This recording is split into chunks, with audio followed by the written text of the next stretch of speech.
खान और आप मुझे देख रहे हैं FM4 के टीवी के प्रोग्राम नाज़ बरतारिया में, जो पाकिस्तान का सबसे मोतबर हालात हाज़रा का प्रोग्राम है। व्यूअर्स, इस प्रोग्राम में हमेशा की तरह मेरे सवालात के जवाब देने के लिए और उन पर अपना बेलोक तजिया करने के लिए मेरे साथ स्टूडियो में मौजूद होते हैं हमारे मुल्क के मुमताज़ दानिश्वर, सीनियर कॉलम निगार, तजियाकार अदरीस नाज़ साहब। अस्सलाम वालेकुम सर। वालेकुम अस्सलाम। सर, आजकल सोशल मीडिया पे एक बात का बहुत शोर किया जा रहा है कि हुकूमती वक्त पाकिस्तान का हुकूमती वक्त इसराइल से जो है उन्होंने मुलाकात की है, तो आपको क्या लगता है कि हमारे पाकिस्तान के सफारती ताल्लुकात इसराइल से कायम होने जा रहे हैं? ईशा, पहली बात तो ये कि चूंकि हम एक कौम नहीं है, एक हजूम है, इसलिए हजूम जो मर्जी बात कर दे।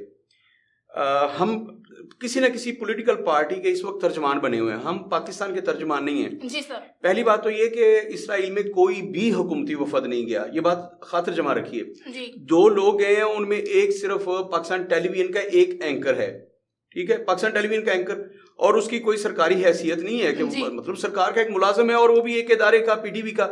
अब वो जाके ना तो सफारती ताल्लुकात कायम कर सकता है, ना किसी किस्म का कोई मुआहदा कर सकता है। एक टीवी एंकर है, अच्छा वो किस कैपेसिटी में गया, इस पे तो इंक्वायरी भी हो जाएगी।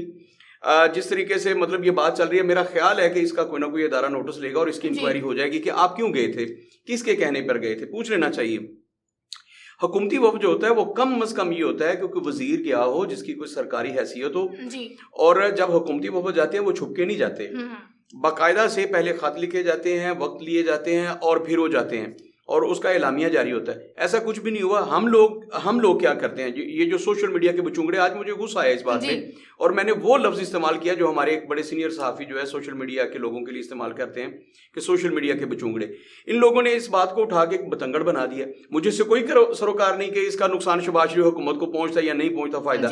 आप देखिए, अगर ऐसा कुछ होता, पीटीआई के किसी सीनियर बंदे ने ये बात की है कि कोई हुकूमती वफद गया है? ये सोशल मीडिया के बचुंगड़ों ने सिर्फ शोर मचाया हुआ है कि ये कोई हुकूमती वफद चला गया, जनाब इसराइल से ताल्लुकात बन रहे हैं, हमारी लाशों से गुजर कर ताल्लुकात बनेंगे, ये होगा वो होगा। और भाई किसने कहा है कि इसराइल से कोई ताल्लुकात बनाने जा रहा है?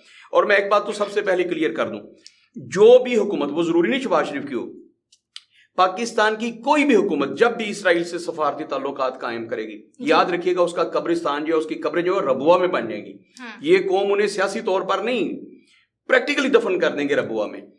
इसराइल से हमारे कभी ताल्लुकात नहीं बन सकते क्योंकि इसराइल नहते मुसलमानों का, हमारे किबला अव्वल पे उसने कब्जा किया हुआ है और निहत्ते मुसलमानों का मुसलसल कत्लेआम किए जा रहे हैं। इसराइल को हम कतई तौर पर तस्लीम नहीं कर सकते और पूरी कौम जो है, पाकिस्तान के 24 करोड़ अवाम इसराइल से किसी किस्म के भी ताल्लुकात नहीं चाहते। शायद कोई 24 करोड़ में से एक बंदा ऐसा हो, ऐसा एक घटिया सोच का मालिक जो इसराइल से ताल्लुकात रखें।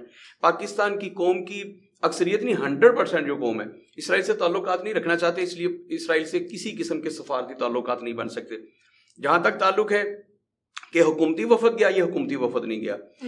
2 लोग हैं, उनमें से एक पीटीवी का सरकारी मुलाजिम है, एंकर है, और उससे पूछना चाहिए इदारों को कि आप क्यों गए थे, किससे पूछ कर गए थे, आपको किसने इजाजत दी। अगर तो पीटीवी के चेयरमैन ने उसे इजाजत दी है तो उसे फिलफौर ओहदे से हटाना चाहिए। पीटीवी कौन होता है किसी को इसराइल की? हमारे पासपोर्ट पे लिखा है कि ये पासपोर्ट दुनिया के हर मुल्क के लिए कारआमद है मासवाए इसराइल के। तो जब हम इसराइल में जा ही नहीं सकते इस पासपोर्ट पे, तो वो बंदा किस पासपोर्ट पे गया है, किस हैसियत से गया है और क्यों गया है, उसके अगराज़ो मकासद क्या थे, वो किस किस से वहां पे जाके मिला है। और जो गद्दारी का आप शोर डालते हैं, ये गद्दारी है कि जब पासपोर्ट आपका कहता है कि आप इसराइल नहीं जा सकते, तो वो इसराइल कैसे पहुंच गया, किन इदारों ने उसे पहुंचाया और किस एयरलाइन पे गया, उसने वीज़ा कहाँ से लिया, किस पासपोर्ट पे वीज़ा लिया। ये सारे सवालात हैं, पाकिस्तानी कौम ये सवालात पूछना चाहती है, इसका जवाब चाहिए।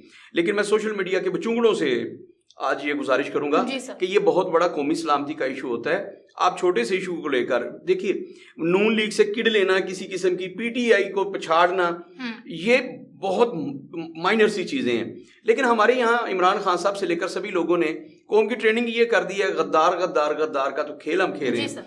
वो एक खत लहराते हैं, वो कहते हैं कि मेरे साथ एक साजिश हुई है, मेरे खिलाफ मेरी हुकूमत में एक मुदाखलत हुई है, इसलिए जिसने किया अपोजिशन सारी की सारी, उसमें पाकिस्तान की सारी पॉलिटिकल पार्टीज हैं, वो लोग हैं जिन्होंने 6 बार हुकूमत की इस मुल्क में, सूबों में भी और वफाक में भी।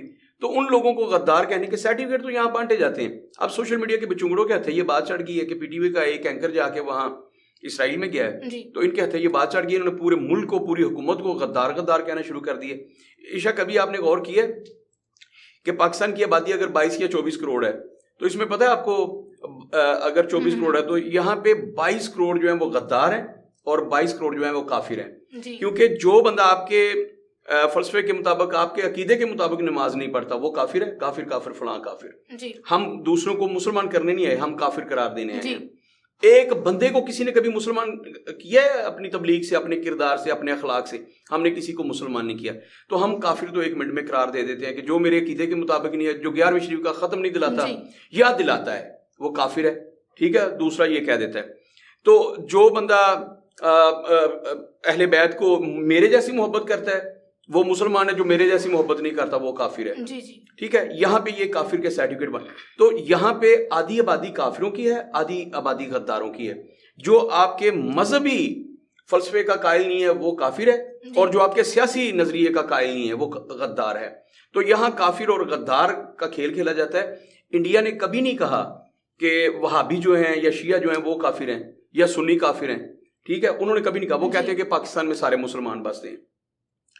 انہوں نے کبھی نہیں کہا کہ نون لیگ والے غدار ہیں, پیپلز پارٹی والے غدار ہیں. ہم لوگ یہ ثابت کرنے پہ تلے ہیں کہ پاکستان میں کوئی ایک بھی محب وطن نہیں ہے, سارے کے سارے غدار ہیں, اور ہم ثابت کر رہے ہیں. اسرائیل نے بھی کبھی کہا کہ پاکستان میں فلاں فلاں جو ہے وہ کافر ہے. وہ تو سبھی کو مسلمان کہتے ہیں, اسرائیل کو کہنا چاہیے نا کہ وہاں پہ فلاں فلاں جو مسلک سے تعلق رکھنے والے لوگ ہیں وہ تو ہیں ہی کافر, تو ہم انہیں قبول کرتے ہیں. یاد رکھیے گا, ہم لوگ تلے ہوئے ہیں کہ نہ ہم نے کسی کو مسلمان رہنے دینا ہے, نہ ہم نے کسی کو محب وطن رہنے دینا ہے. ہم نے سبھی کو کافر قرار دینا ہے, ہم نے سبھی کو غدار قرار دینا ہے. یہ ہم نے اپنے ہاتھ میں رکھے ہوئے تقدیر کے فیصلے. اور جب سے سوشل میڈیا آیا ہے یہ سارے کے سارے اختیارات سوشل میڈیا کے چنگڑوں نے اپنے ہاتھ میں لے لیے ہیں.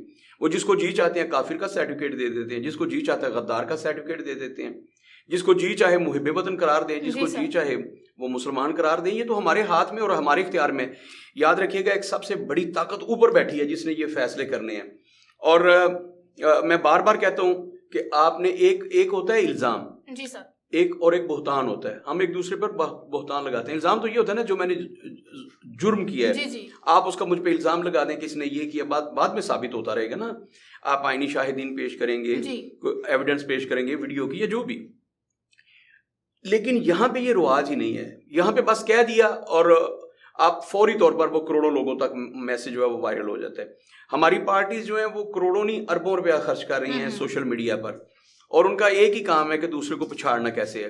تو ہمارے پاس پچھاڑنے کے لیے سب سے جو چھوٹا سا ٹول آ گیا ہاتھ میں وہ یہی ہے کہ اسے کافر قرار دے دیں یا غدار قرار دے دیں. اچھا, میں سوچتا ہوں کہ ہم نے انتہا پسندی پہ چلے گئے. اس سے آگے تو کوئی لفظ نہیں ہے نا. جی سر, کافر سے آگے کوئی نہیں ہے کسی مسلمان کے لیے, اور غدار سے بڑا کسی کے لیے نہیں ہے. ایک شہری کے لیے, ایک ریاست کے فرد کے لیے سے بڑا کوئی الزام نہیں ہے کہ اسے غدار قرار دے دیا جائے, اسے ریاست کا وفادار نہ مانا جائے. تو یہ انتہا پہ پہنچ گئے ہیں. اب یہ چھوٹا الزام نہیں ہے. ٹھیک ہے عشاء, میں سوچتا ہوں کہ اس کے بعد آپ کے پاس کیا بچا ہے, اگلے مرحلے پہ آپ کہاں جائیں گے. قتل و غارت تو ہو رہی ہے. کیا سچ مجھ ہم سب کے سب یہ اس بات پہ تلے ہوئے کہ یہاں خانہ جنگی ہو؟ اگر آپ کا فلسفہ, آپ کا نظریہ مجھ سے مختلف ہے تو ہم سڑکوں پہ ایک دوسرے کو گولیوں سے چھل نہیں کرتے پھر. اب ہم حالات اس نہج پہ لے آئے ہیں. تو میں دوبارہ سے کہوں گا, جن کے ہاتھ میں ایک موبائل آ گیا اتفاق سے, اور یہاں پہ چونکہ نیٹ بالکل فری ہے ایک طرح سے, آپ مہینے کا پیکج کریں اور اس کے بعد جس کو مرضی گالیاں دے, پورا مہینہ آپ کو آزادی حاصل ہے, جتنی مرضی گالیاں دے, کوئی پوچھنے والا نہیں. یہاں پہ قوانین بنائے گئے ہیں سوشل میڈیا کے لیے, لیکن ان پہ امپلیمنٹ کبھی بھی نہیں ہوا. تو میں سمجھتا ہوں کہ یہاں پہ نگرانی ہونی چاہیے اس بات کی, اور اپیل کروں گا کہ یہ کافر اور غدار کا جو کھیل ہے اسے یہیں پہ بند کیا جائے, بغیر کسی ثبوت کے. کسی پارٹی کے کارکنوں کو اور محب وطن پاکستانیوں کو غدار قرار دینا میں سمجھتا ہوں کہ یہ قطعی طور پر غیر مناسب بات ہے, اچھی بات نہیں ہے.